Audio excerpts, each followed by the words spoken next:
کی پہاڑی افق سے ابھرتی آ رہی تھی اور خالد کا گھوڑا خراما خراما چلا جا رہا تھا۔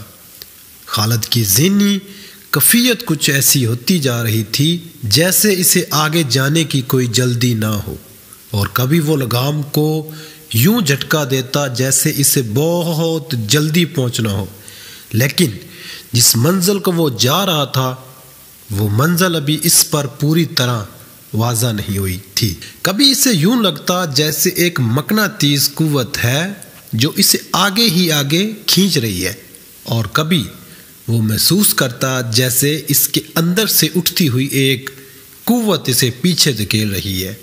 خالد اسے ایک آواز سنائی دی جو اس کے اندر سے اٹھتی تھی، لیکن اسے حقیقی سمجھ کر اس نے گھوڑے کو باغ کھینچی اور آگے پیچھے دیکھا۔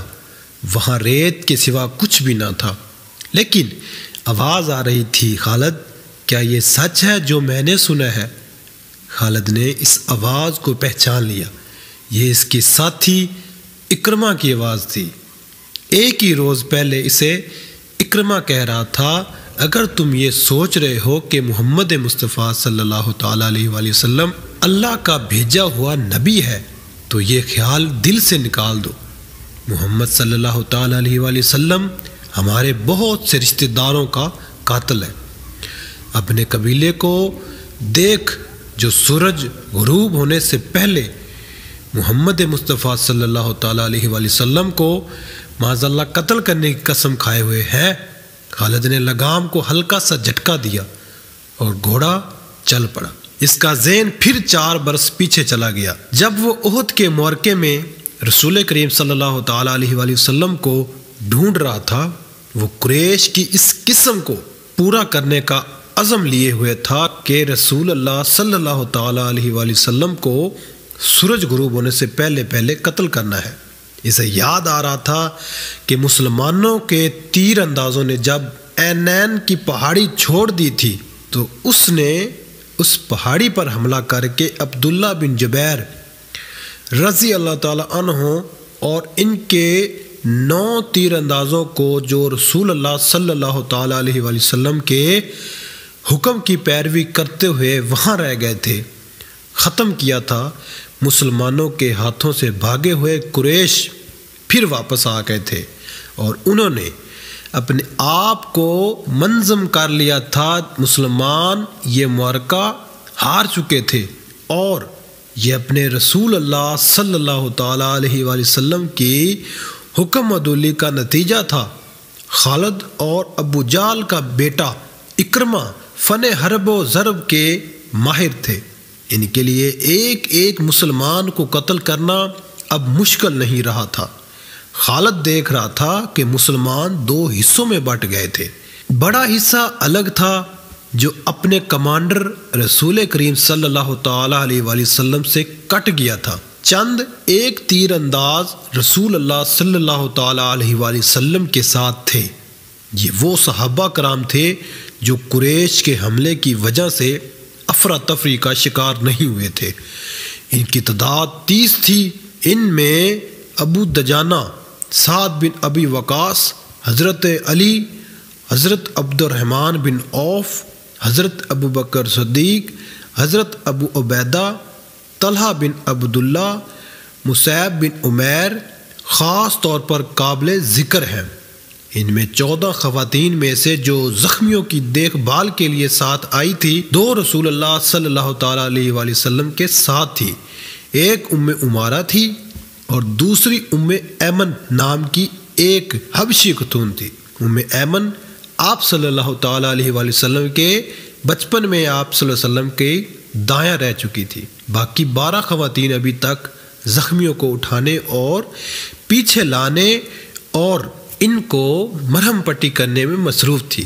خالد رسول کریم صلی اللہ تعالیٰ علیہ وآلہ وسلم کو ڈھونڈ رہا تھا، لیکن وہ میدان جنگ میں زیادہ گھوم پھر نہیں سکتا تھا کیونکہ اس کی کمان میں گھڑ سواروں کا ایک جسے اس نے پوری طرح اپنی نظم و نسق میں رکھا ہوا تھا۔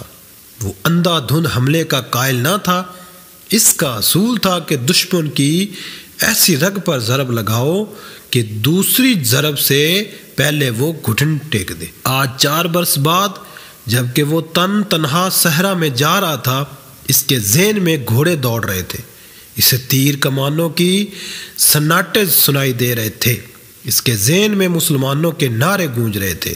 اس کا خیال تھا کہ مسلمان یہ ظاہر کرنے کے لیے نعرے لگا رہے ہیں کہ انہیں موت کا کوئی ڈر نہیں۔ طنز اور نفرت سے اب بھی اس کے ہونٹوں پر مسکراہٹ آ گئی۔ اس نے ارادہ کر لیا تھا کہ وہ زیادہ سے زیادہ مسلمانوں کو قتل کرے گا، قیدی کم ہی بنائے گا۔ اسے ابھی پتہ نہیں چل رہا تھا کہ رسول کریم صلی اللہ تعالیٰ علیہ وآلہ وسلم کہاں ہیں۔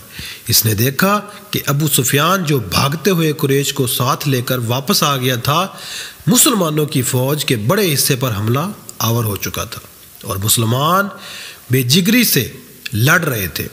مسلمانوں نے اسے اپنی زندگی کا آخری معرکہ سمجھ کر شجاعت اور بے خوفی کے ایسے مظاہرے کیے کہ کثیر تعداد قریش پریشان ہو گئی۔ یہ صورتحال دیکھ کر خالد آگ بگولا ہو گیا۔ اس نے اپنے سواروں کو مسلمانوں پر حلہ بولنے کا حکم دیا۔ اس نے تلوار نیام میں ڈال لی اور برچھی ہاتھ میں لے لی۔ اس نے مسلمانوں پر عقب سے حملہ کیا۔ اس نے برچھی سے مسلمانوں کو چن چن کر مارا۔ اس کی برچھی جب کسی مسلمان کے جسم میں داخل ہوتی تو وہ چلا کر کہتا، میں ہوں ابو سلیمان۔ ہر برچھی کے وار کے ساتھ اس کی للکار سنائی دیتی تھی کہ میں ہوں ابو سلیمان۔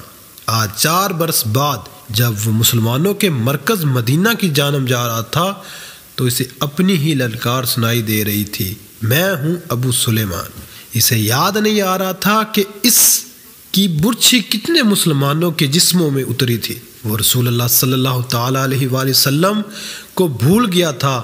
تھوڑی دیر بعد اسے پتہ چلا تھا کہ مسلمان اپنے نبی صلی اللہ تعالیٰ علیہ وآلہ وسلم کی کمان سے نکل چکے ہیں اور اکرمہ مسلمانوں کے نبی صلی اللہ تعالیٰ علیہ وآلہ وسلم کی طرف چلا گیا۔ حقیقت بھی یہی تھی کہ رسول اللہ صلی اللہ تعالیٰ علیہ وآلہ وسلم کی کمان ختم ہو چکی تھی اور معرکے کی صورتحال ایسی ہو گئی تھی کہ آپ صلی اللہ تعالیٰ علیہ وآلہ وسلم مسلمانوں کو از سرے نو منظم نہیں کر سکتے تھے، لیکن آپ صلی اللہ تعالیٰ علیہ وآلہ وسلم اپنی اور اپنے ساتھیوں کی جان بچانے کے لیے میدان جنگ سے نکلنا بھی نہ چاہتے تھے۔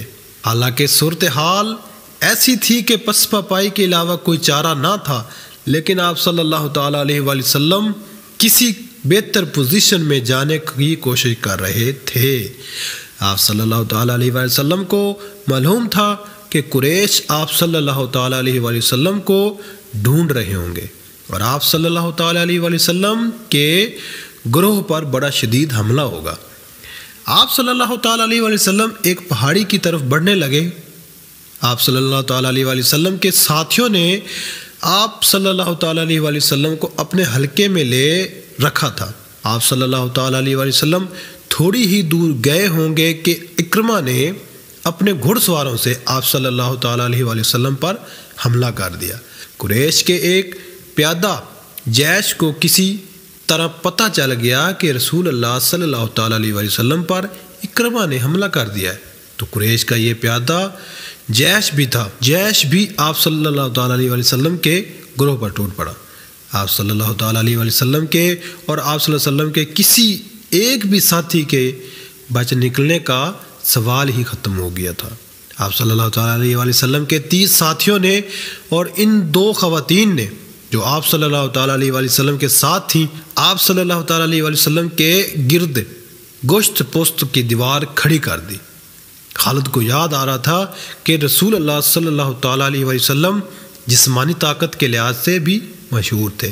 اس کا سب سے بڑا ثبوت یہ تھا کہ آپ صلی اللہ تعالیٰ علیہ وآلہ وسلم نے عرب کے مانے ہوئے پہلوان رکانہ کو 3 بار اٹھا کر پٹکا تھا۔ اب میدان جنگ میں ان کی طاقت کے ایک اور مظاہرے کا وقت آ گیا تھا۔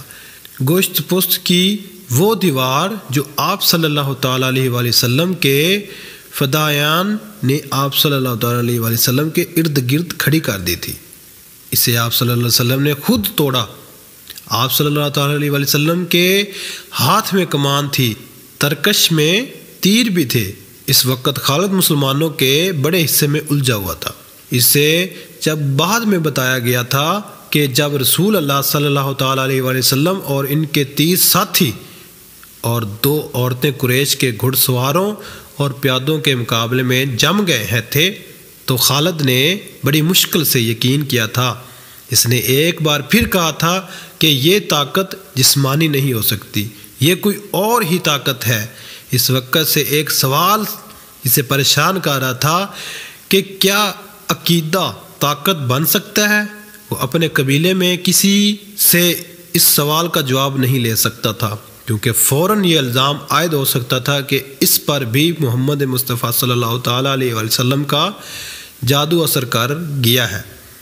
آج وہ بھی سوال اپنے ذہن میں لیے مدینہ کی طرف جا رہا تھا۔ احد کی پہاڑی افق سے اوپر اٹھائی 4 برس پرانی یادیں اسے پھر اس پہاڑی کے دامن میں لے گئیں جہاں اسے اپنا ہی نام سنائی دے رہا تھا، ابو سلیمان، ابو سلیمان۔ وہ اپنے تصور میں دیکھنے لگا کہ ان 30 آدمیوں اور 2 عورتوں نے اتنے سارے گھڑ سواروں اور پیادوں کا مقابلہ کیا، اسی طرح کیا ہوگا۔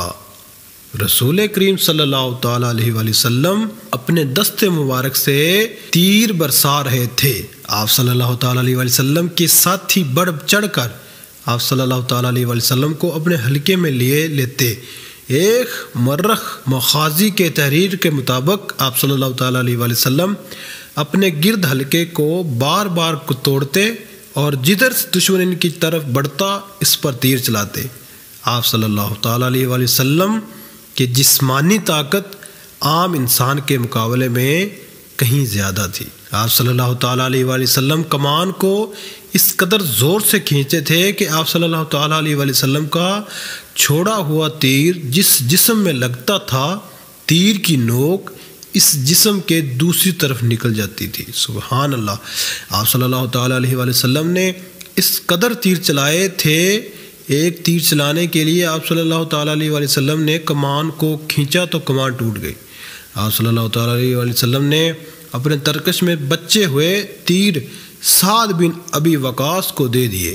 سعد بن ابی وقاص کے نشانے کا کوئی بھی مقابلہ نہیں کر سکتا تھا۔ خود آپ صلی اللہ تعالیٰ علیہ وسلم بھی سعد کے نشانے کو تسلیم کرتے تھے۔ ادھر مسلمان ابو سفیان اور خالد کے ہاتھوں کٹ رہے تھے اور خون کا آخری قطرہ بہہ جانے تک مقابلہ کر رہے تھے۔ ادھر آپ صلی اللہ تعالیٰ علیہ وسلم کے 30 فدائین اور 2 خواتین کی بے جگری کا یہ عالم تھا جیسے ان کے جسم نہیں، ان کی روحیں لڑ رہی ہوں۔ مشہور مورخ طبری لکھتا ہے کہ ایک ایک مسلمان نے بیک وقت 4 5 قریش کا مقابلہ کیا۔ ان کا انداز ایسا دشتناک تھا کہ قریش پیچھے ہٹ جاتے تھے یا ان پر حملہ کرنے والا اکیلا مسلمان زخموں سے چور ہو کر گر پڑتا تھا۔